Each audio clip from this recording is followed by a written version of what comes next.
Todos los comentarios, opiniones, posturas y anécdotas emitidas por los invitados son responsabilidad de ellos mismos y ajenas tanto a Javier Paniagua como al equipo de trabajo de este programa. Este es un programa de entretenimiento que tiene como único objetivo charlar sobre música, anécdotas e historias que puedan entretener, informar y en algunos casos inspirar a nuestra audiencia.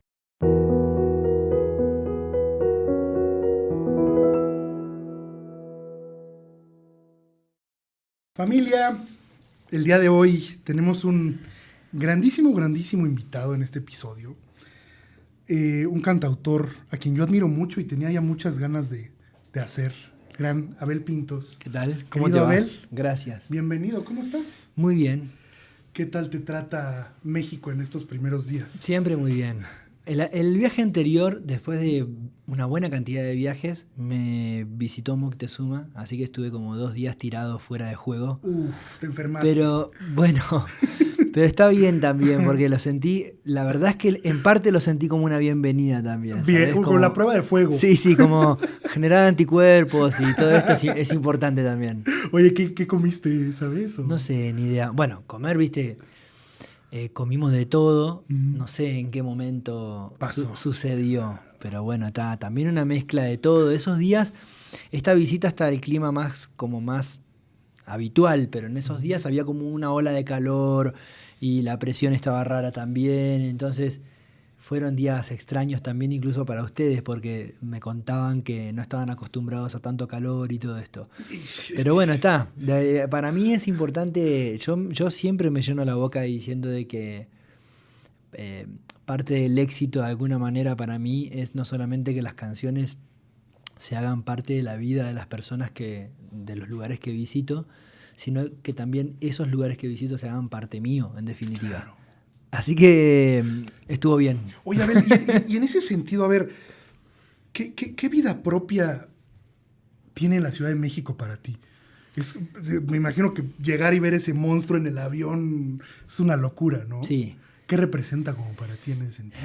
Es que a mí me parece que México tiene la particularidad de que toda la cultura mexicana está como muy a flor de piel en la ciudad, en cada rincón. Entonces, en definitiva, vas a comer, bueno, la comida, el aroma del tipo de condimentación que utilizan está todo el día. O sea, es como, no hay calle que no huela a hay un la olor comida específico. mexicana. Claro, Okay. Por lo menos para el forastero. Claro. Porque usan un tipo de condimentación muy particular y también de cocción y todo esto. Entonces, desde eso hasta no hay lugar, o sea, vos vas por la calle y hay gente cantando folclore, y hay gente cantando mariachi, y hay gente bailando con sus trajes tradicionales en plazas. La cultura del espectáculo de México es arrolladora. O sea, ahora mismo llegamos y dijimos, bueno, a ver qué podemos ir a ver, y es como las plataformas digitales de películas que al final hay cambiando casi es increíble la cantidad de, viste, que al final no sabés qué ver, viste. Entonces a mí me parece eso, me parece que México tiene la particularidad de que quien no conoce México, el país completo, y viene por muy poco tiempo, muy de inmediato puede percibir de qué se trata la cultura mexicana, o por lo menos a mí me pasó eso en mis primeras visitas. Fíjate que eso de los olores a mí sí me pasa muchísimo, pues ir llegando a Estados Unidos, como que siempre huele a comida, como a fast food. Claro. O sea, es real. Sí, ¿no? pero ese olor o esos aromas son como más homogéneos, digamos. Quiero decir, es como una cosa específica y empaquetada y no sé hasta qué punto agradable, porque son, viste, grasas y como químicos y cosas. Acá tienen más que ver con, me parece a mí, que a mí me gusta la gastronomía, tiene más que ver con los condimentos. Y eso me resulta muchísimas veces más agradable. Oye, ¿qué tipo de comida te gusta, aparte de la Argentina, por supuesto? A mí me gusta en general la carne. Entonces, de alguna forma, es como una forma de conocer los lugares cuando llegás y sabés de qué manera cocinan la carne. Claro. Como que el ser humano está tan acostumbrado y tiene una cosa tan de raíz con el consumo de carne, que entonces cada lugar en cada cultura con lo que tiene a mano aprendió a prepararlo de una forma distinta, ¿viste? Y como que cada país tiene su estética de prepararla. Sí, estética y hasta los puntos, porque también los puntos de la carne cambian en cada lugar. Entonces, a cada lugar que vos llegás a México o vas a Estados Unidos o vas a Argentina, y en los 3 lugares el punto medio, cocido o sangrado, es distinto. Tenés que verlo, porque en Estados Unidos vos pedís una carne jugosa y viene... Si la llevas a un veterinario, le salvas la vida a la vaca. O sea, todavía se va caminando, ¿no? Sí. Fíjate que a mí alguna vez un chef me explicó, digo, no sé qué tan certero sea, pero si tú pones el dedo gordo aquí, sí. La dureza de aquí, por decir, este es bien cocido, Ajá. este es término medio, Ajá. y este es inglés. O sea, respecto al a cómo se pone de duro. Exacto. Ajá, digo, mirá. sé que hay muchas maneras de... Mira, puede ser, ¿eh? Aparte, en Estados Unidos también le cambian el nombre a los... No, acá también. O sea, acá tenemos el estadounidense, que el ribeye, claro, eso. según yo, es el bife de chorizo, ¿no? En Argentina. Yo creo que podría ser. Bueno, también en España los cortes de carne son completamente distintos. Entonces viene muy bien cuando vas y ves el mapita. Claro. Dices, este ya lo vi. Está, claro. Creo que el más fácil de identificar es el tibón. Yo creo que sí. No, bueno, son muy sí, y además son muy populares también. Oye, Abel, ahora saliendo de la comida. Sí. 28 años de carrera, sí. 12 álbumes de estudio, 12 en vivo. ¿Qué representa en perspectiva? Bueno, el año que viene son 29 y el año que viene van a ser 30. Ok. Y vengo hablando mucho de eso porque lógicamente es natural la retrospectiva, pero también es curiosa porque, por lo menos para mí, yo en muchas cuestiones, en muchos órdenes me siento un poco principiante todavía, después de tantos años. En otras me siento más, no sé si experto es la palabra, pero sí más firme.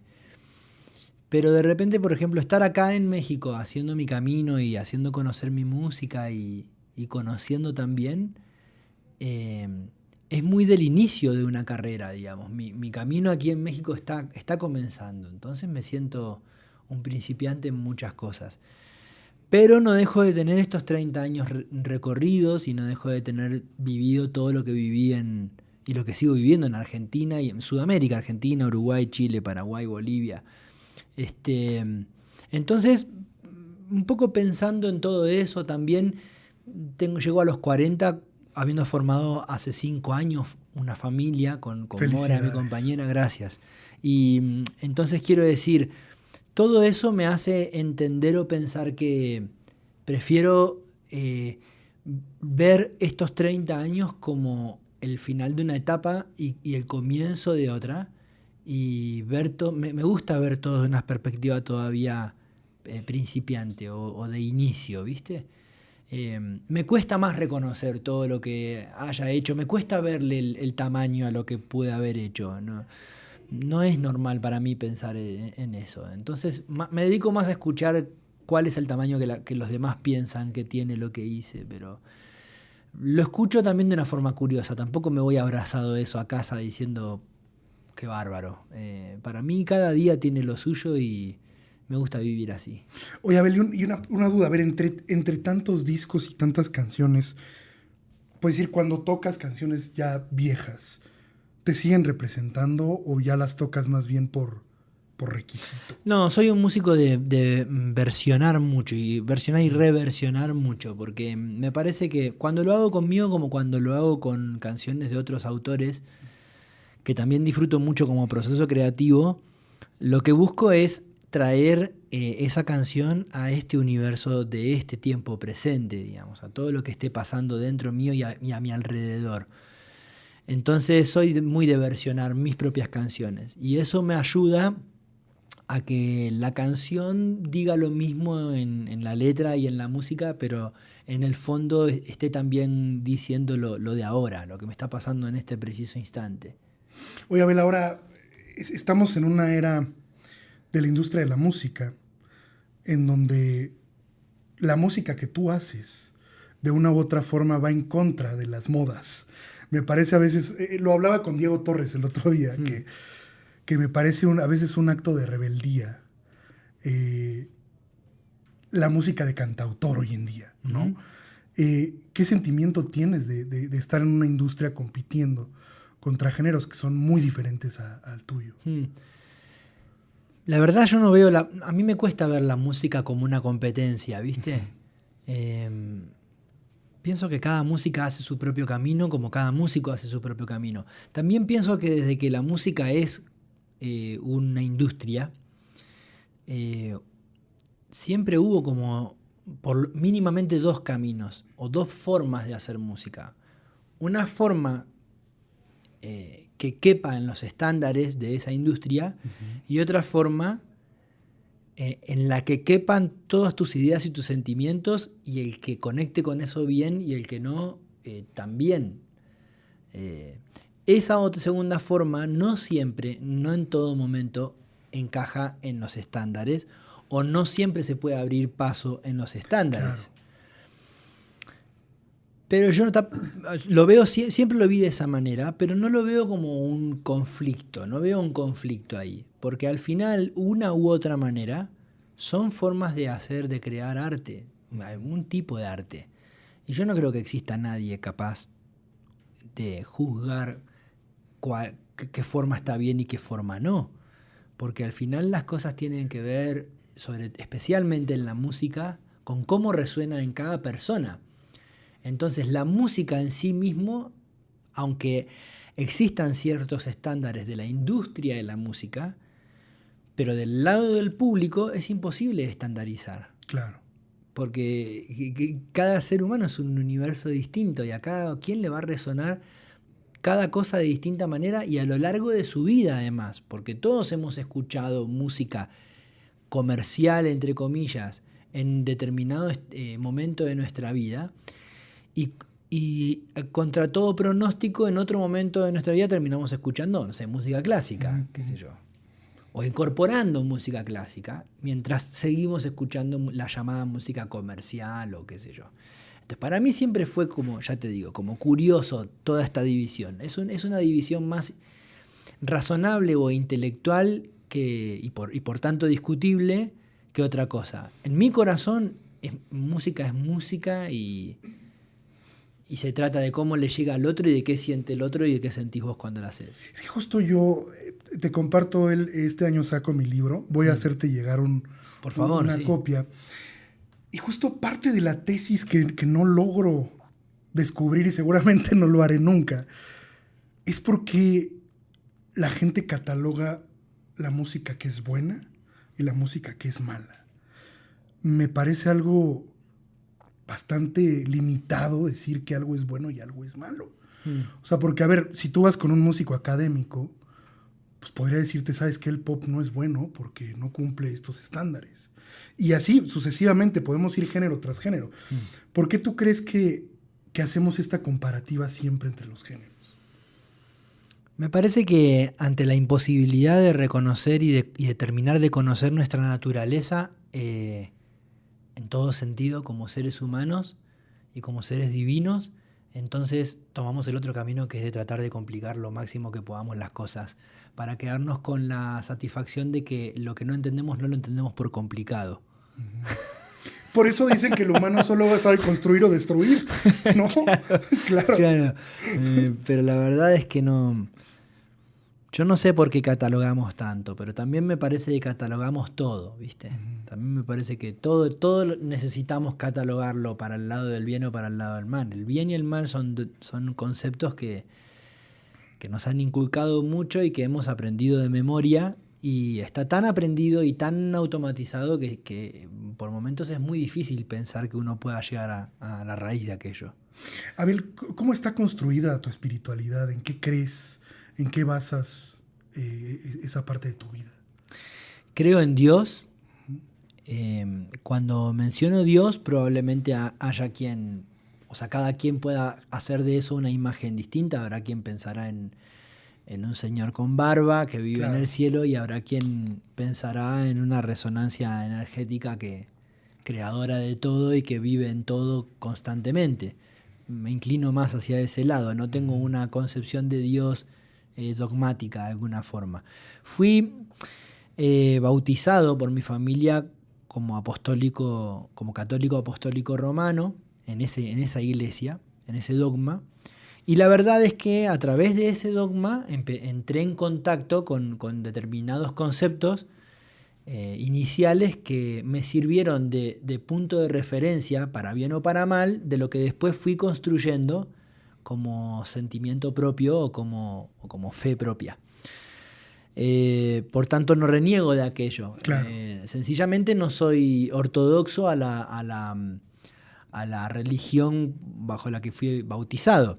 Pero sin embargo, la forma en la que recibí esas primeras herramientas me sentó bien. Entonces, por ejemplo, a mis hijos yo les invito a transitar ese mismo camino como inicio de lo que después luego sea su propia construcción de fe.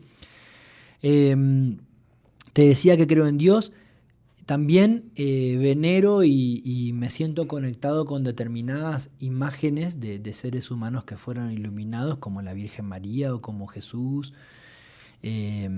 Y lo siento cerca y me siento literalmente conectado. O sea, mis oraciones son una forma metafísica de hablar con esas energías en las que creo fervientemente que están ahí presentes en nosotros. Oye, Abel, y en toda esta búsqueda, ¿cuál consideras que sea tu misión en la vida? ¿Lo has reflexionado?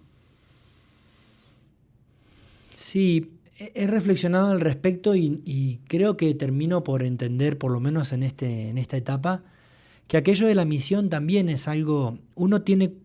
Se aferra demasiado al significado que tenemos por palabra con respecto de la misión. Uh-huh. Como si alguien nos hubiese... Como imposición, como si fuera algo impuesto. Claro, porque una misión a mí me suena como algo muy concreto que uno tiene que hacer. Claro.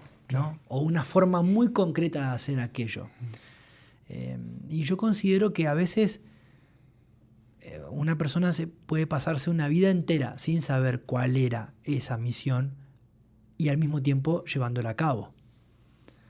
Entonces, como hombre de fe, creo que nuestra misión, la de todos como seres humanos, es la evolución. Y es una misión porque es un trabajo diario, porque si uno quiere evolucionar como ser humano, emocionalmente, intelectualmente, sentimentalmente, en sus relaciones, en lo que sea, artísticamente, merece y necesita mucho trabajo. No hay otra forma. No es que si vos querés ser ingeniero tenés que estudiar mucho, pero si querés ser buena persona, basta con que te dejes llevar. No. Creo que es muchísimo más trabajo. Sí, no, claro, ¿viste? Claro. O si querés saber gestionar tus emociones, no pasa nada. Vas a ir aprendiendo a los golpes. Y por ahí aprendí, por ahí no. También lleva trabajo. Entonces, cuando reflexiono sobre mi misión, no lo veo tan como algo mío, como si ese Dios en el que creo esa energía haya dicho, bueno, vos vas a ir a esta vida terrenal y esta es tu misión. Yo siento que en general tenemos como misión evolucionar, justamente como hijos de Dios. Y estás hablando ahí más colectivamente en ese sentido. Sí. Pero ahora, Abel, a mí me llama mucho la atención, puedo detectar como mucha humildad en ti, en el sentido de hablar colectivamente. ¿Cómo lograr el equilibrio cuando tu vida no es normal, en el sentido de, a ver, seamos sensatos, te van a ver 35,000 personas, llenas estadios, llenas auditorios, llevas una vida muy diferente a la de casi todo mundo? ¿Cómo mantener los pies en la tierra cuando todo el mundo te aplaude?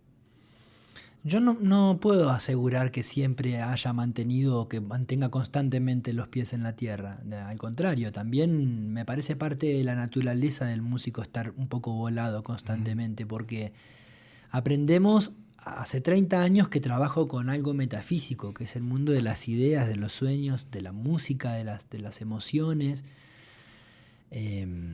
Entonces, son todas cosas que no tienen una forma física. Son intangibles. Exactamente. Entonces, que uno trate de bajar todo aquello a tierra, sí, pero que uno en ese proceso se vaya un poco a ese mundo también es justo, digamos. Claro. Entonces, en ese proceso de irme a ese mundo también, probablemente muchas veces despegue mis pies de la tierra y y me desconecte de lo que entendemos como tierra o como experiencias terrenales. No puedo asegurar. Está muy...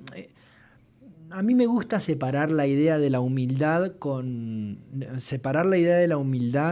de conceptos como la soberbia, por ejemplo. Claro. Yo conozco mucha gente muy soberbia que al mismo tiempo es muy humilde, o sea, que es muy buena gente, pero que tiene una actitud de soberbia. ¿Está bien? Pero la soberbia no siempre es desagradable. Una dosis decente creo que puede funcionar. Claro, sí. Bueno, prácticamente como todo también. Entonces, al final todo tiene que ver un poco con el equilibrio, es lo que pienso yo. Y entonces no me ocupa tanto cómo mantener mis pies en la tierra, como sí me ocupa el equilibrio. Y entonces el equilibrio sí se lo debo a los demás, la verdad. Porque escucho lo que los demás me dicen. Y lo considero y lo repaso y lo reviso. Y cuando me refiero a los demás me refiero al público y me refiero especialmente a mi familia y a la gente que está a mi alrededor y cerca mío constantemente. Pero escucho mucho lo que los demás me dicen de mí mismo, de los distintos momentos de mi vida. Y luego, insisto, tomo eso, lo considero y lo reviso. Si en esa revisión estoy de acuerdo con lo que estoy haciendo y cómo lo estoy haciendo, la opinión de los demás es lo que tenía que ser. Es una opinión constructiva y hasta ahí llega. Si lo reviso y noto que en realidad estoy funcionando de una manera que en mi corazón no es la que deseo, pero sin embargo estoy funcionando de esa manera, entonces recapitulo de alguna forma. Oye, Abel, ahora, en esta era que vivimos en donde el fácil acceso, me refiero al internet, todo eso, nos da la facilidad de señalar a todo mundo. Hoy en día estás más expuesto que nunca. ¿Cómo enfrentas el tema del odio en las redes sociales? Y bueno, en general en tu carrera. Me parece que hoy más que nunca es parte de una decisión. Hace 20 años atrás, cuando alguien era muy famoso, de repente se encontraba en la crisis de que salía a comer y entonces estaban ahí los paparazzis y al otro día todo el mundo se enteraba dónde había ido a comer y decía, pero Dios, quiero comer tranquilo, ¿no? O se metía a un baño y alguien le sacaba una foto y decía, pero quiero ir al baño tranquilo, ¿no?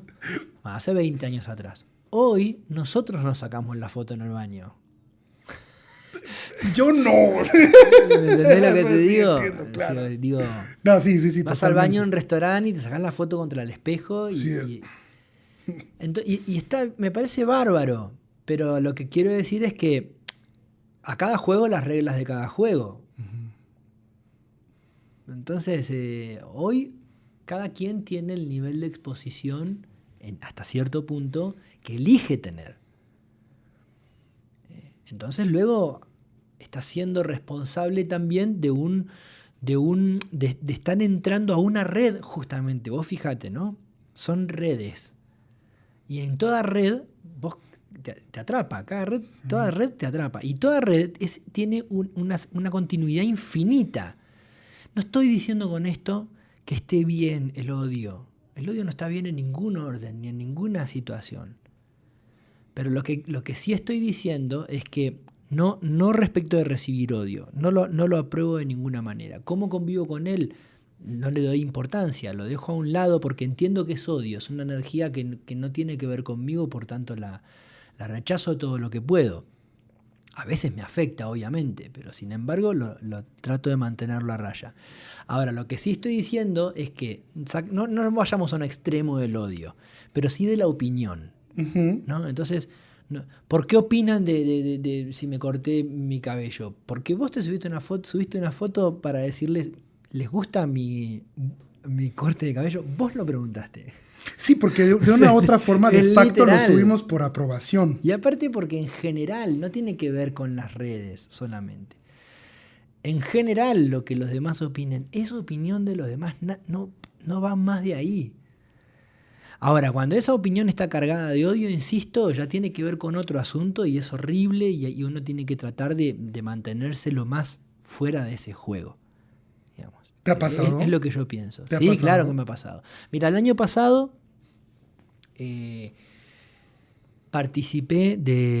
fui jurado de Got Talent, del formato de Got Talent en Argentina. Increíble. Sí, fue una experiencia hermosísima. Entonces la producción me invita a hacer a llevar el personaje más recto de alguna forma, ¿no? Okay. Entonces yo voy a eso porque en cierto punto, cuando yo trabajo, yo soy una persona muy recta, ¿sabes? Conmigo y con los demás. Entonces no me iba a costar, no tenía que realmente asumir un personaje, pero sí jugar ciertas actitudes. Si yo iba a ser el que probablemente diera una respuesta más recta al participante, tenía que, por ejemplo, durante la performance, tratar de que no se vea en mi rostro lo que yo estoy pensando realmente. Es parte del juego, es parte de la... ¿no? Bueno, entonces a raíz de aquello, cada noche de emisión era una cosa que... Había gente que decía una cantidad de cosas... Te tildaban del villano, ¿no? Sí, pero más allá de eso, porque a mí lo que voy es... Cuando alguien habla de que uno pueda hablar del otro sin conocer nada del otro. Y aún conociendo la crítica o la opinión, y ya saben qué opino justamente. Esa opinión es lo que se forma en la mente de cada uno. Pero por sobre todo, sin conocer a aquel. Uh-huh. Ahí es cuando se pone todavía más delicado. Y leía cosas realmente muy violentas, horribles realmente. Y me costó mucho en un punto sencillamente entender que es una persona y que está en todo su derecho de opinar distinto, aunque yo no sienta que esté en su derecho de tratarme mal. Digamos, ¿no? Ahora, también ahí, Abel, un amigo que es uno de los youtubers más importantes de México, más bien más famoso, justo yo le preguntaba, oye, ¿en algún momento todo ese hate que recibes ha traspasado la pantalla? Dice, no. O sea, nunca en la calle ha llegado alguien a insultarme. A mí tampoco. Al contrario. Oye, una foto, oye, ¿no? O sea... Sí, es que funciona de esa manera, la verdad. Funciona de esa manera. Pero, de todos modos, uno tampoco puede estar como... Uno tiene que estar precavido de alguna manera, ¿viste? Y más que nada atento. Insisto, ¿de qué manera? No alimentando aquello, es lo que yo pienso, ¿eh? Yo por lo menos de qué manera me mantengo precavido al respecto y cuál es mi forma de mantener eso a raya es no alimentando eso. Si vos me escribís algo que a mí me parece desubicado, no me voy a poner a contestarte porque directamente no lo voy a considerar, porque no es mi energía de... Y alimentas. No, ni sin ningún lugar a dudas. Oye, Abel, regresando, bueno, a la parte musical... El año pasado presentaste tu último álbum, que fue Alta en el Cielo. Es una cosa espectacular. Platícame un poco más de este disco. Bueno, ¿qué representó interpretar el himno argentino? Primero, muchas gracias. Y segundo, es un disco que soñé durante muchos años, tanto desde la primaria. A mí cuando era chico siempre me invitaban a cantar en la escuela las canciones patrias de cada fecha patria correspondiente.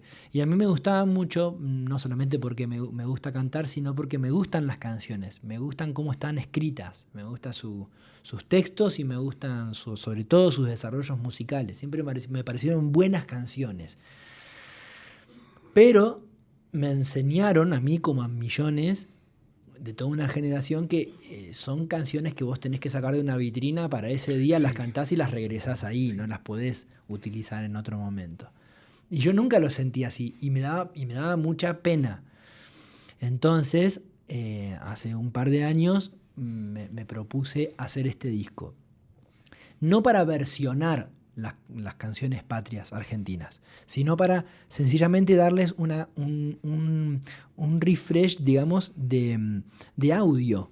Porque yo iba a los actos del colegio de mi hija mayor, que tiene 16 años, y escuchaba, ponían el himno y no se entendía, claro, y veía niños de 7 años que no sabían, cantaban otras palabras. Es que lo que estaba sonando tenía tantos años ya que no se entendía. Entonces dije, no hace falta reversionar para que se entienda y se reciba de otra manera. Hace falta una regrabación. Sí, una regrabación. Es tan sencillo como eso.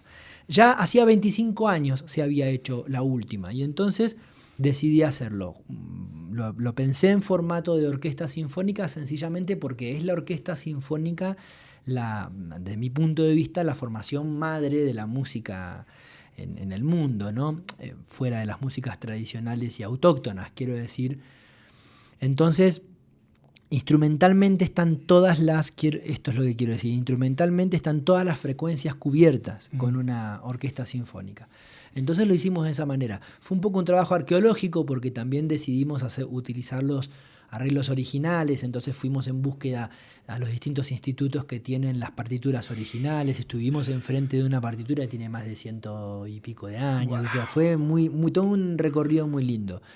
Lo grabamos y el trabajo más importante para mí, que sigue todavía hoy en vigencia, que lo seguimos haciendo, es trabajar con las distintas instituciones necesarias para que esto llegue a quien tenía que llegar. Está disponible para el público, fantástico.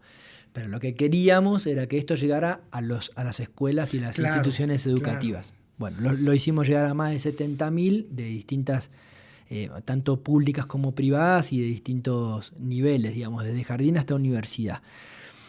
Ahora, hubo una ayuda y un trabajo muy grande de parte de Sony Music, de parte de la Sociedad Protectora de las Obras, de los Autores en Argentina, que es SADAIC, y de otro montón de instituciones, porque en un momento yo dije, bueno, esto va a generar millones de reproducciones. Sí. Y eso va a ir hacia un lugar que no corresponde, digamos. Entonces, esto tiene que salir y tiene que regresar de alguna forma al pueblo, digamos, ¿no? Al que pertenecen estas canciones.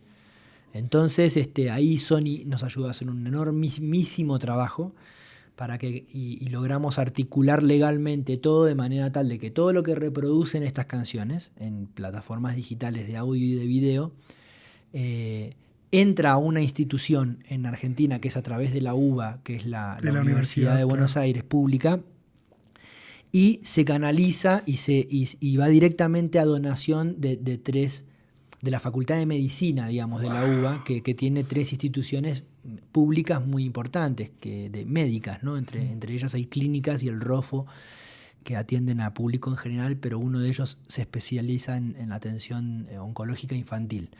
Entonces hicimos esa donación de alguna forma a perpetuidad y nos aseguramos de que entonces lo que la gente produce regresa a sí mismo de alguna u otra manera. Qué hermoso. Esa es la parte más linda de todo este proyecto, al margen de que musicalmente también quedó muy lindo. Oye, y ahora, ¿qué representa ser argentino?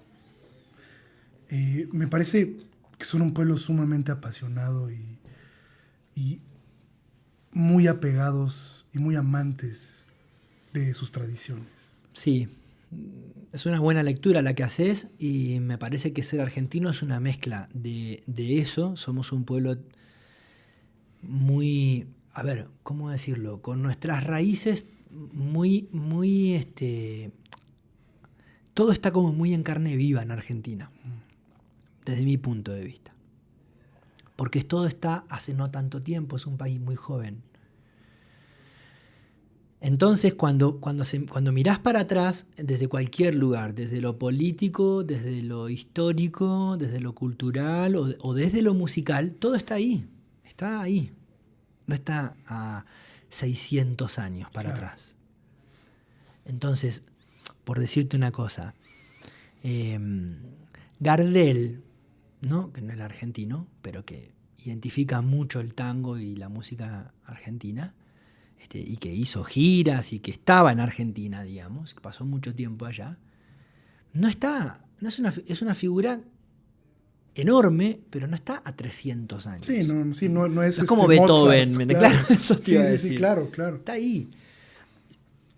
Atahualpa Yupanqui y el Mundial del 86 con Maradona, y todo está ahí, digamos, muy cerca. Y la parte menos feliz también. Los pueblos originarios y cómo los arrasaron, las dictaduras militares, todo está ahí, todo está como todo convive como en carne, todo está muy vivo todavía. ¿Viste? No hay hay piezas de colección, pero no de museo, por decirlo de alguna forma. Entonces es un país, por tanto, me parece a mí muy pasional.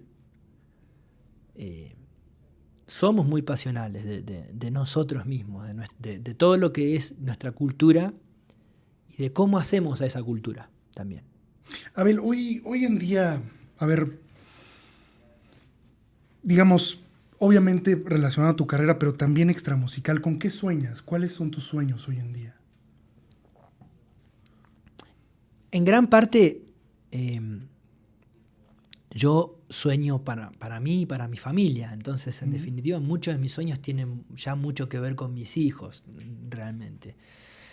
Con poder darles todas las herramientas que necesiten o buenas herramientas para que ellos construyan el camino que van a construir a su tiempo, ¿no? Entonces, realmente más tiene que ver con eso mis sueños. Sueño con una vida longeva, por ejemplo. Sueño con una vida longeva.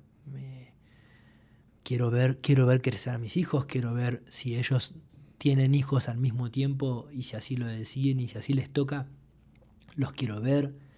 Quiero ver la evolución de mi música, quiero ver mi evolución, quiero vivir muchos años el amor que comparto con Mora, el sueño con una vida longeva. Y en eso, todo lo que pueda venir adentro. ¿Qué te dio ser padre? Objetividad de alguna forma y autocrítica. Wow. Sí. Qué fuerte. Y digo, supongo que también desarrollas más miedos.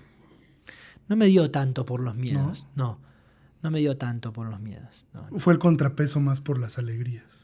Sí, pero, a ver, no es que no me dio más cantidad de miedos. Uh-huh. Tal vez haya acentuado los miedos. Okay. Que los miedos lógicos de tener hijos. Ya estaban ahí, solamente florecieron más.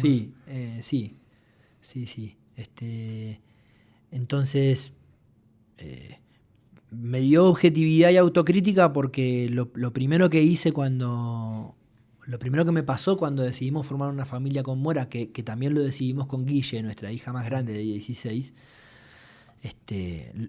recuerdo perfectamente bien que en una charla con ellas dos, les dije, bueno, miren, vamos a formar familia y vamos a hacer todo un camino juntos, pero yo necesito un tiempo para entender algunas cosas, como por ejemplo, y lo puse en esta metáfora, yo estuve sentado a la cabeza de una mesa durante toda mi vida. Uh-huh. Y ahora esto se va a convertir en una mesa redonda. Entonces, ¡qué fuerte! Claro, yo estuve como dice mi buen amigo Leiva, estuve en el escenario principal toda la vida. Y ahora vamos a hacer un colectivo. Exactamente. Entonces, yo necesito entenderlo de esa manera. Entonces, no sé cuánto tiempo me va a llevar, pero voy a trabajar en eso. No me llevó mucho tiempo, pero sí mucho trabajo. Y eso fue mucha autocrítica.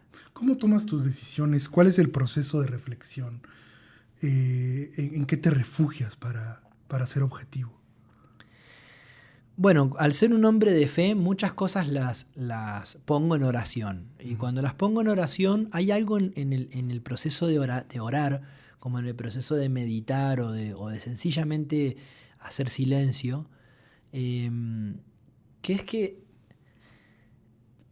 hay como un rebrote de sabiduría, hay como un brote de sabiduría ancestral o propia de todos nosotros, que creo que con el ruido que le ponemos arriba de todas las cosas que hacemos y que vivimos y que pensamos y que todo esto, sobre todo las que pensamos, no lo escuchamos constantemente. Pero entonces cuando nos retiramos a un espacio silencioso, o de silencio, o de meditación, o de oración, más tarde o más temprano uno puede oír ahí efectivamente lo que necesita o quiere, o algún indicio mínimamente, una inspiración de idea para todo el otro universo de lo racional y todo, para después llevarlo a la vereda, a la vidriera, digamos. Pero en el trasfondo me parece que está eso, ¿no? Pasa que a veces nos cuesta mucho llegar hasta allá atrás. Es que es un ejercicio de valentía también. Sí. Entonces, en parte de esa manera. Otra herramienta para mí es el psicoanálisis. Hago psicoanálisis hace 4 o 5 años y la verdad es que es una opinión objetiva que me ayuda mucho. Con tu terapeuta, ¿no? Sí, con mi terapeuta. Y luego voy a regresar a esta idea. Desde que formamos familia, yo comparto todo con mi familia. Es decir, hablo con mi familia de todo, la verdad. Hasta de decisiones artísticas. Y entonces comparto todo. Y me viene bárbaro escuchar el punto de vista de cada quien para un posterior balance. Oye, a ver, pero en este afán de platicar todo con tu familia, ¿cómo aprendes a separar el trabajo con la familia? ¿No? Porque es una línea bien delgada, supongo. Sí. Porque lo que no hago es llevarle la responsabilidad. Uh-huh. La responsabilidad de mi trabajo es exclusivamente mía. Y las consecuencias de... Por supuesto, claro. Pero no traslado eso. Yo nunca pido a mi familia que decida por mí algo. Pero sí les pido un punto de vista. ¿Por qué? En mi caso particular, por a lo que me dedico, al margen de que yo he aprendido a separar las agendas y los espacios, cuando estoy trabajando, nada me interrumpe. Ni nadie. Cuando estoy con mi familia, nada ni nadie me interrumpe. Eso aprendí a hacerlo. Pero la música es mi forma de vivir y es mi idioma y un montón de cosas que construí en 30 años.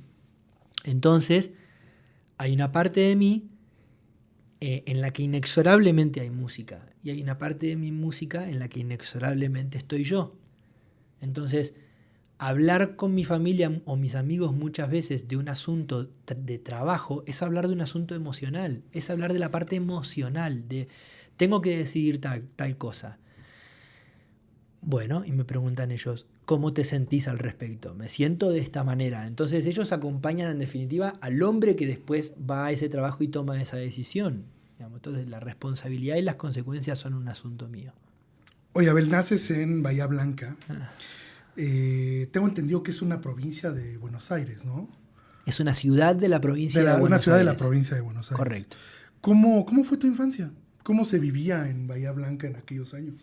Fue una infancia, primero, de viajar mucho, de movernos mucho. Por trabajo de mi mamá y mi papá nos trasladamos mucho desde que nací hasta los 10 años. ¿A qué se dedicaban tus papás? Eran comerciantes. Okay. Sí, y especialmente mi papá, que tenía como cargos importantes en líneas comerciales importantes. Uh-huh. Entonces lo iban trasladando mucho. Y a los 10 años llegamos a Bahía Blanca, más específicamente a la zona del puerto que se llama Ingeniero White, que es como una pequeña ciudad aparte también. Y ahí ya nos establecimos una buena cantidad de años hasta mis 17, o sea, 7 años viví en Bahía. Y después me fui a vivir a Buenos Aires para hacer música. Tengo el recuerdo de una infancia feliz. Mis hermanos son 8 y 11 años más grandes que yo, entonces siempre me contuvieron mucho. Son 3 entonces. Sí, somos 3. Y recuerdo una infancia feliz, la verdad. En las formas, por lo menos una infancia feliz. Luego, familiarmente, tuvimos algunos movimientos que me marcaron emocionalmente, y es la parte que más tuve que trabajar. Pero las formas fueron formas muy amables y siempre de mucho cuidado, al margen de distintas decisiones familiares o de lo que se hizo como se pudo, cada quien, digamos, ¿no? Hablando específicamente de mis padres, al margen de eso siempre como de mucho cuidado, de mucha protección, nunca de dejarnos a un lado o de dejarme a un lado. Abel, sé que tu despertar en la música fue encendido por la música de Mercedes Sosa. Sí. ¿Qué representó esto y cómo fue ese despertar? Mercedes es como si yo te dijera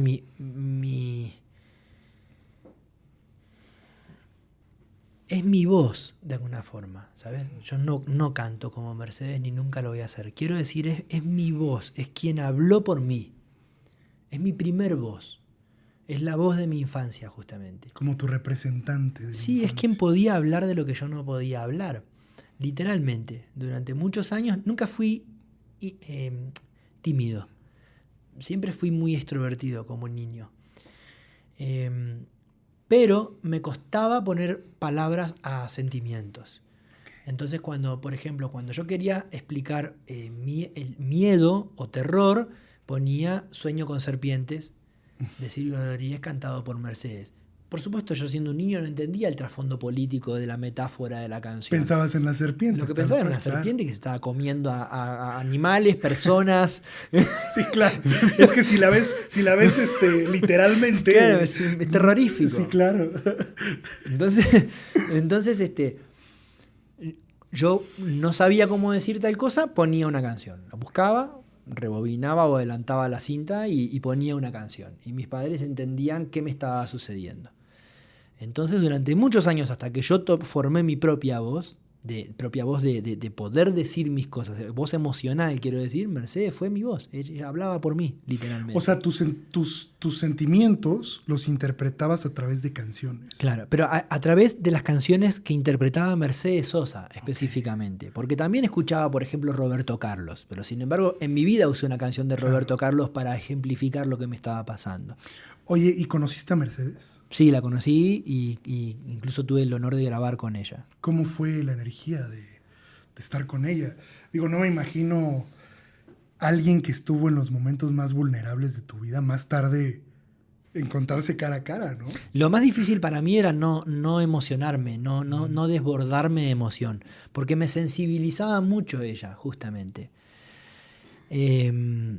Hasta que en algún momento lo pude superar y entonces me pude acercar a ella, pero nunca pude sentirla una amiga, ni una maestra, ni una madrina. Nunca lo pude sentir de esa manera.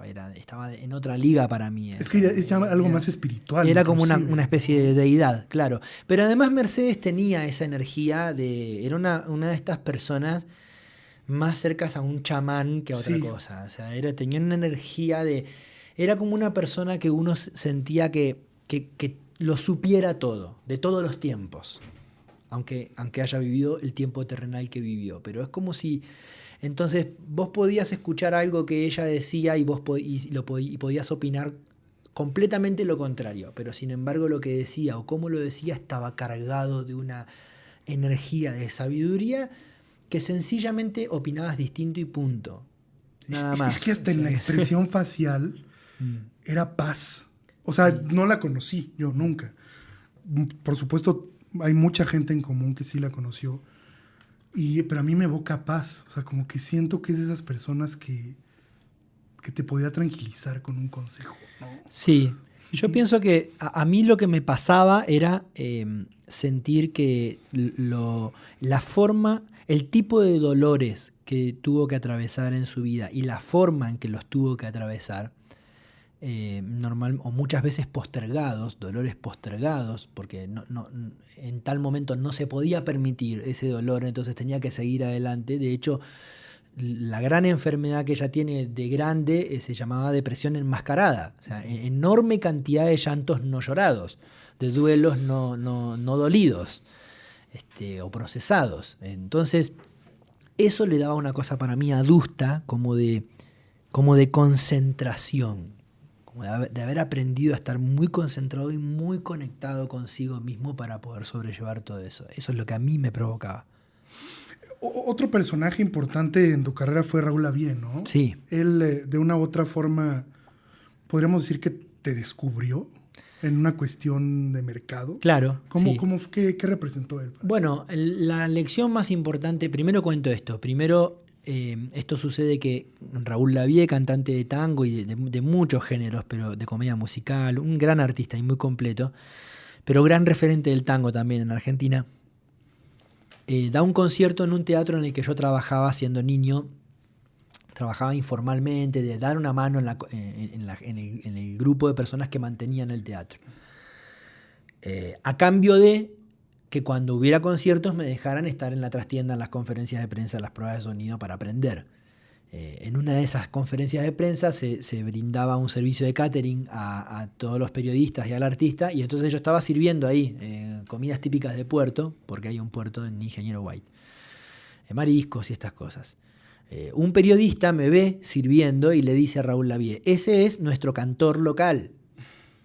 Entonces Raúl me ve y me dice, pero vos sos tan chico y cantás. Le digo, sí. Y me dice, bueno, a ver, cantame algo. Le digo, no, para no interrumpir, yo te traigo un cassette y con mi demo y vos lo escuchás. Fui a mi casa, busqué un demo con 4 canciones, se lo llevé. Y entonces él, para demostrarme que lo iba a escuchar y que no lo iba a cajonear, lo escucha en la sala, en el sistema de sonido de la sala, conmigo al lado, escuchamos las 4 canciones. Cuando termina la 4ª canción me dice, me gusta mucho lo que escucho, yo no soy productor, pero se lo voy a llevar a alguien que te pueda dar una mano, a alguien que sea serio. Y unos días después se lo llevó a un productor muy conocido y muy serio, y así logró que yo tenga mi primer contrato con una productora y a través de eso con Sony Music. Entonces la lección más grande que a mí me dio Raúl, siempre lo digo, es que me escuchó. Por eso al día de hoy soy una persona, como te contaba antes, que me gusta escuchar a los demás lo que los demás tienen para decir. Y entonces eso fue importante para mí, porque él me escuchó, él me consideró, yo era un niño de 13 años, y él escuchó a la persona, no escuchó a si yo era niño, si me lo estaba tomando en serio, ¿no? Él y eso difícilmente alguien te escucha, ¿no? Sí, también, sí, claro. Me escuchó y prestó atención a lo que yo le estaba diciendo. Qué belleza. Oye, Abel, ahora, ¿en algún momento tuviste tiempo de pensar en un plan B en la vida, que no fuera la música? No. Antes de hacer música, admiraba mucho a un amigo de mi papá, que es como un tío de mi corazón, que fue carnicero muchos años. Y admiraba como el respeto que el público le tenía a ese carnicero de barrio. Entonces en algún momento... Pero es que debe ser una deidad del carnicero en Argentina, ¿no? y entonces tenía como una ilusión en ese momento decía, bueno, cuando sea grande voy a ser carnicero. Pero fue bastante tiempo antes de dedicarme a la música. Y de ahí viene tu amor por la carne, por supuesto.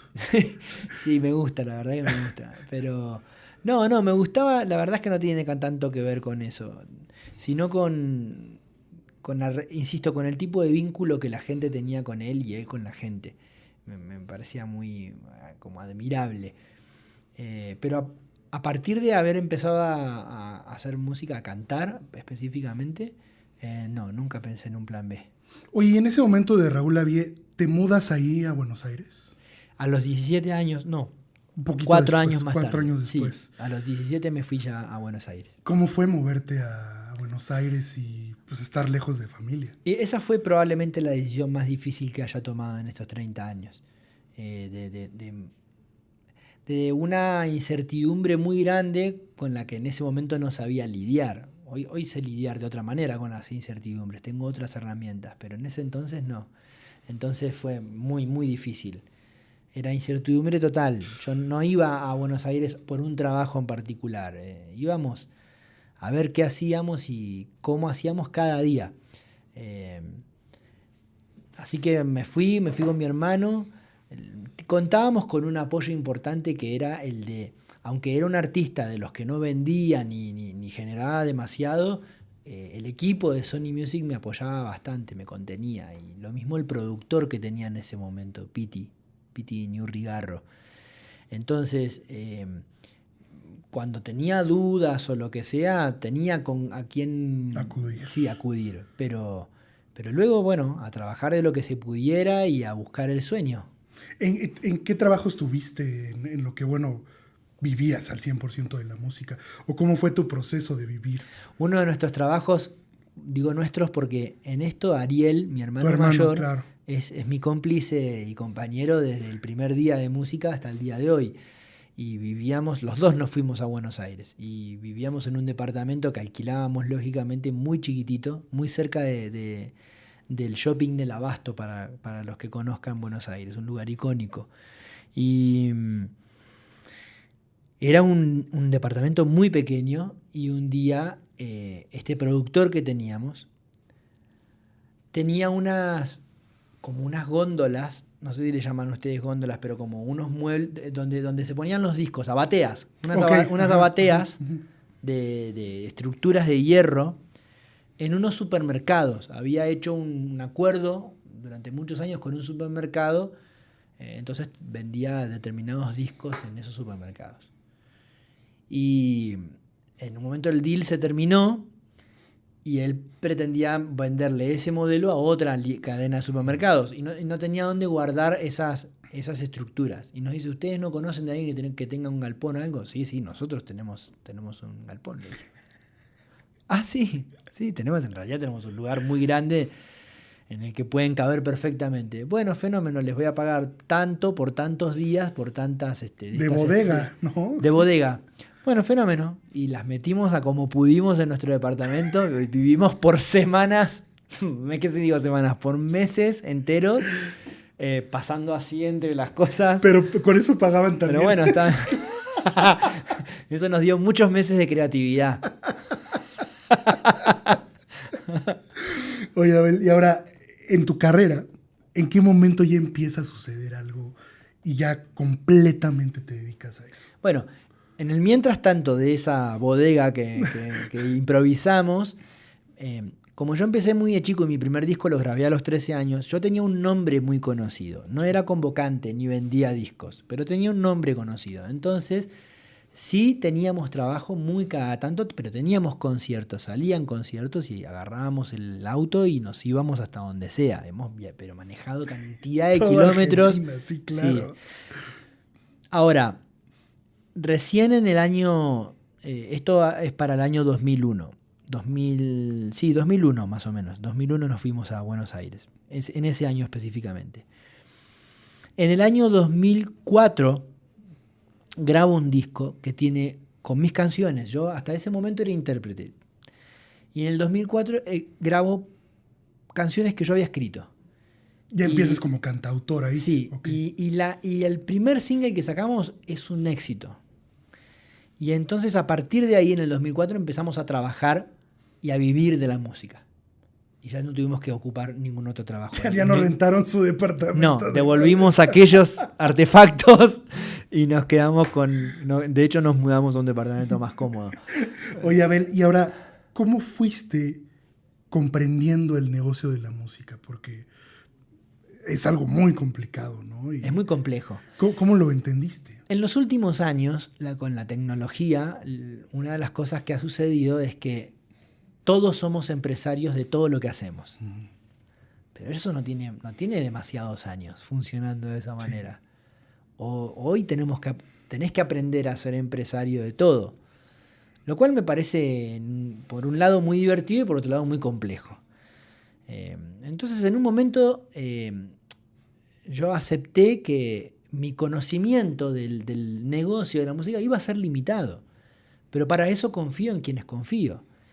Y he confiado en mucha gente que me ha ayudado mucho y me ha ayudado a crecer. Y he confiado en mucha gente que ha decidido comportarse de una manera que no es tan debida o que no es debida. Pero bueno, eso es lo que sucede. En general, uno no puede saber todo. Vos llevas tu auto al mecánico. Y tienes que confiar en él, claro. ¿Qué sabes lo que el tipo hace esas 8 horas que queda el auto ahí? Y capaz te deja una llanta floja. ¿Qué hago? El tipo que te hace una casa, el arquitecto y el constructor. Y vos confías, pones tu dinero y confías. Esto es lo mismo. O los médicos, todo en general. Uno confía porque uno no puede saber todo de todo. Y entonces, no hace muchos años que estoy al tanto de todas las articulaciones del negocio de la música o de mi negocio dentro de la música. Pero eso, estoy al tanto, tengo un equipo muy grande de gente en la que confío mucho y tenemos reuniones semanales en las que cada quien me explica, de explicar, no de rendir cuentas solamente, sino de enseñarme. Como dándote una actualización. Cada área, claro. Y entonces yo voy aprendiendo, pero sin la presión de querer controlarlo todo. Es algo que abandoné hace mucho tiempo. Porque tienes que aprender a delegar en esto, si no, no avanzas, ¿no? Como en todo. Te vuelves loco. Como en todo. Claro. Me parece muy bueno estar al tanto de todo. Una cosa es estar al tanto de todo y atento a todo. Y querer entender la lógica. Todo tiene una lógica. O muchas cosas, la mayoría tienen una lógica en estos negocios. Entonces, entender la lógica es como mi objetivo. Quiero que me expliques cómo dio este negocio, cuál es la lógica de este negocio. Los bordes quedan ya en el mundo de la confianza. ¿Para ti qué es el éxito?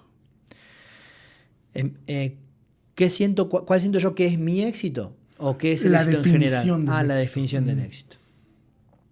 Bueno, claramente tiene que ver con la prosperidad. Algo que prospera de alguna u otra manera simboliza al éxito.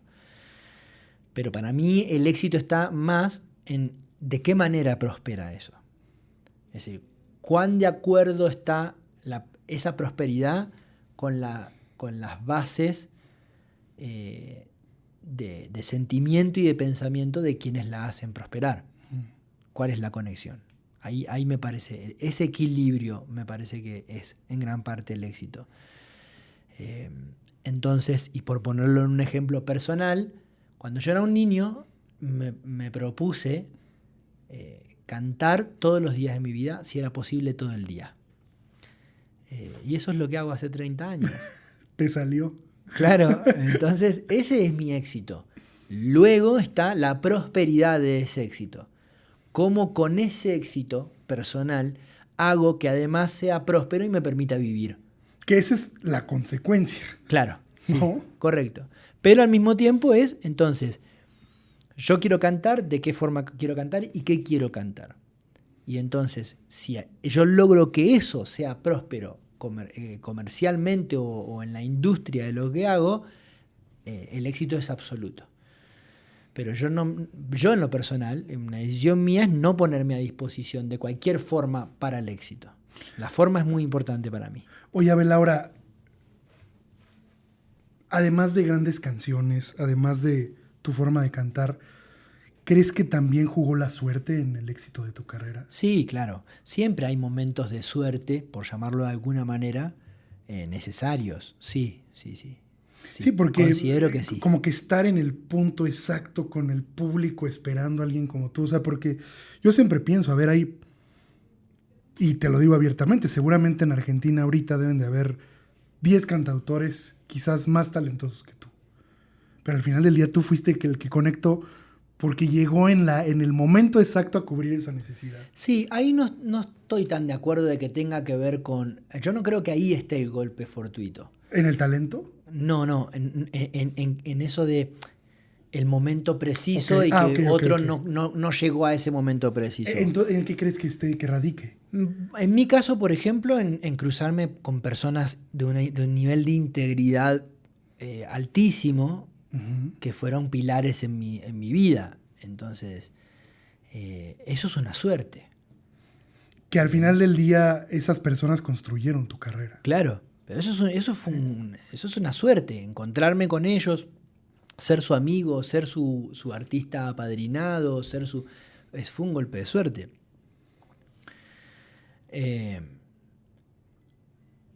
Creo que hay golpes, creo que hay efectos de suerte constantemente, y después está en uno también poder verlos.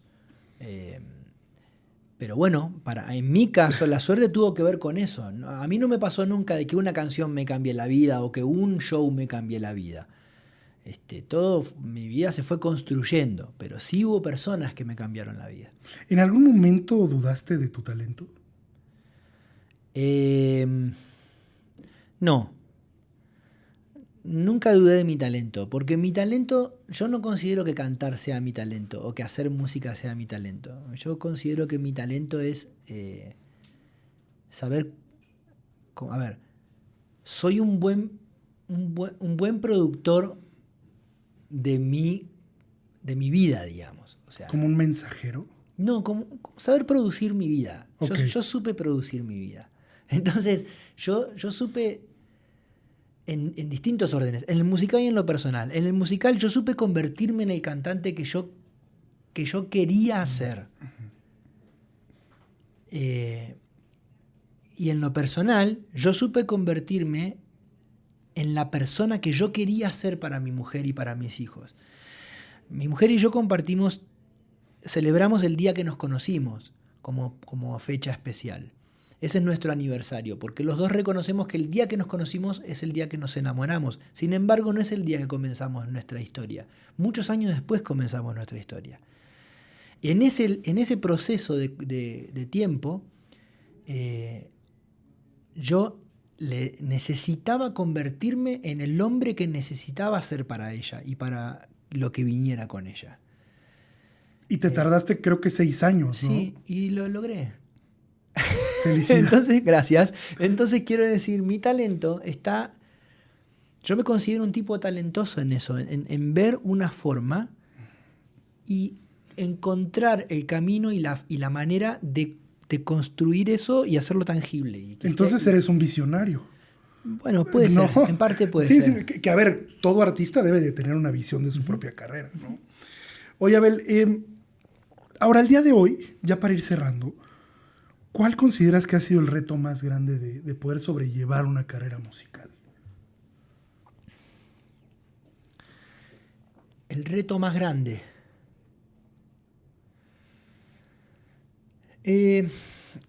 Lograr cierta estabilidad de confianza, porque la confianza en uno mismo es, sobre todo cuando uno sostiene algo durante muchos años, es fundamental, porque que vos confíes en algo de corto plazo, bueno, pero a veces sostener la confianza en vos durante mucho tiempo, hasta que suceda eso, como explicaba antes, ahí se empieza a poner peliagudo y entonces ese fue el reto más importante, saber confiar en este proceso de lo metafísico a lo físico, que lleva siempre distinto tiempo de maduración y de concreción.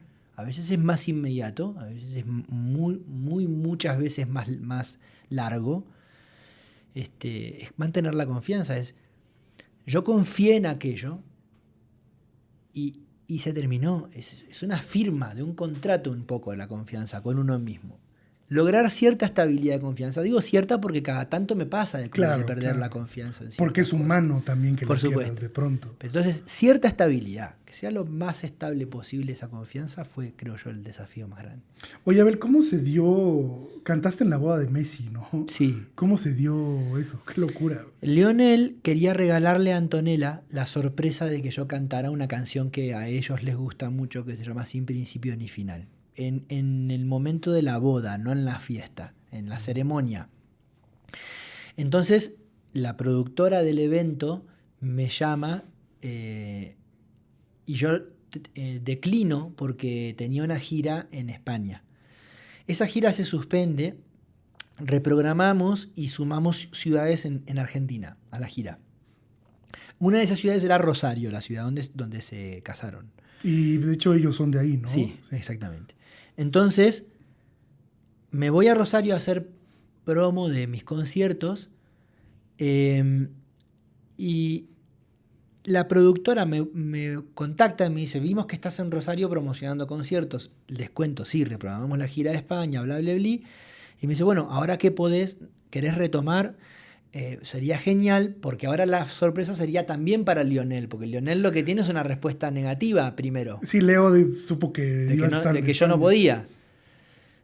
Dale, fantástico, me parece bien. Me dice, bueno, es dentro de 2 días, ¿qué te parece si no te vas de la ciudad y te metemos ahora en el hotel, en una habitación, pero te tenés que quedar encerrado porque quien te vea va a spoilear, va a entender enseguida lo que está pasando? Así que estuve 2 días encerrado, literal, en una habitación del hotel donde se sacaron el carrito de las toallas, ¿no? Te juro. No sabes el operativo que era. Yo tenía que pedir comida room service, imagínate, ¿no? Y era un operativo. Y yo tenía un nombre falso, ¿no? Toda una cosa muy de peluca, ¿no? Muy de película todo.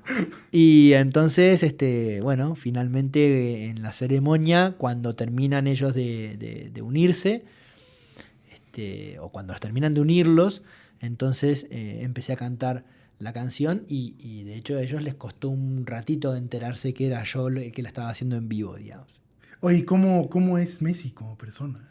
No lo conozco realmente. ¿Solo ese día? Claro, ese día, la única vez que nos saludamos estrictamente y nos dimos un abrazo y conversamos 5 minutos fue esa vez. Uh-huh.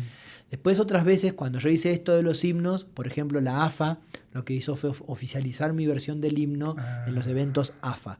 Entonces en Argentina, cuando se empezó todo el tema de la Copa América con partidos en Argentina, de la clasificación y todo esto, yo cantaba el himno. Entonces yo entraba a la cancha y qué sé yo, si él siempre me hace una mirada o algo que me tira una onda de que hace de loco, todo bien, qué bueno, ¿viste?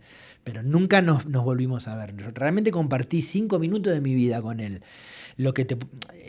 Son 5 minutos que hablaron mucho, porque en definitiva él le dice a Antonella de ir a saludarme, porque ellos me invitan, me mandan a decir que me invitan a que me quede a la fiesta. Y yo les doy de respuesta que no puedo hacerlo porque no los conozco, y para mí este tipo de evento ritual es muy de gente que... Muy íntimo, ¿no? ¿Entendés? Yo cuando me casé éramos 80, 40 de mi familia y 40 de la familia de mi mujer. 80, nada. No, pero si está Messi, nada. Yo quito a mi familia y que se siente Messi. No, ya sé, bueno, me imagino. Pero entonces yo les digo, mirá, yo no me siento cómodo decirle que les agradezco mucho, pero no conozco a nadie literal de la fiesta. Entonces no quiero estar ahí como de regalo. De regalo es una forma muy argentina de decir, no de regalo de ellos, sino como quiero estar ahí como ¿viste? Como México, de decorado, no sé, claro, qué sé yo. Claro. O por ¿cómo se dice? Por compromiso. Claro. ¿no? Para mí fue un gusto venir hasta acá y hacer esto, listo. Entonces ellos dicen, bueno, si no se va a quedar, vamos a saludarlo. Primer gesto. Y fueron los dos, y ahí los dos me dijeron otra vez, ¿no te quieres quedar? Entonces se los pude explicar. Y lo entendieron perfectamente bien. Segundo gesto, lo que me da a entender que ellos también comprenden las cosas desde un lugar muy íntimo. ¿no? Íntimo. Claro. Y el tercer gesto fue que me dicen, ¿nos podemos sacar una foto con vos? Y yo digo, no.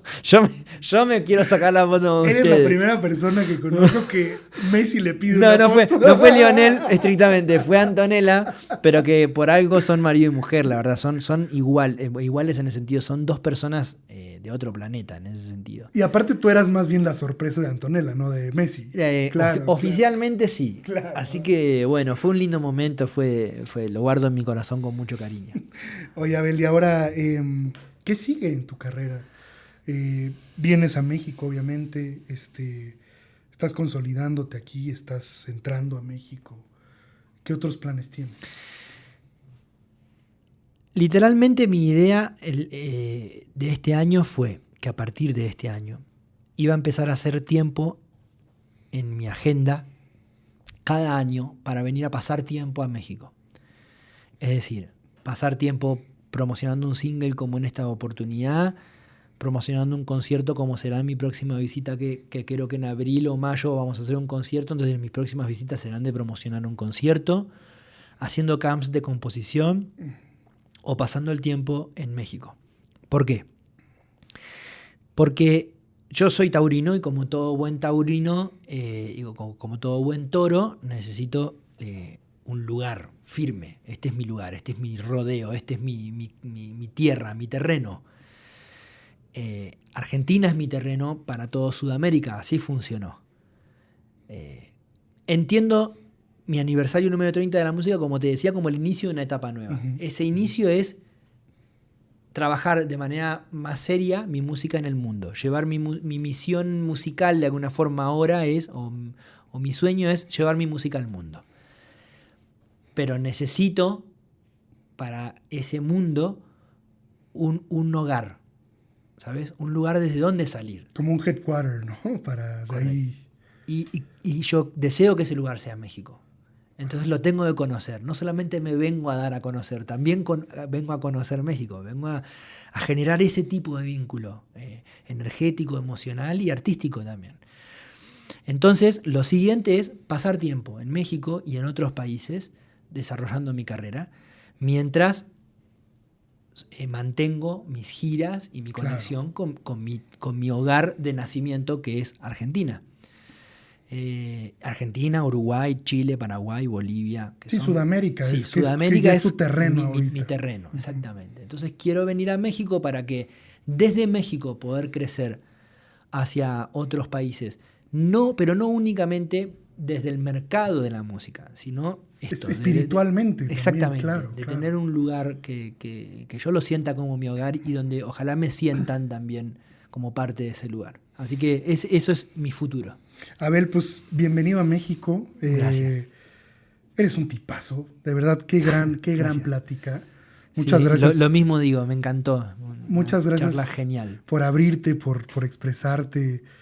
Eres una grandísima persona. De verdad tenía muchas ganas ya de conocerte. Quiero que sepas que esta es tu casa. Qué literal. bueno. Gracias. Y me dará gusto verte en vivo. Espero el año que entra. Sí.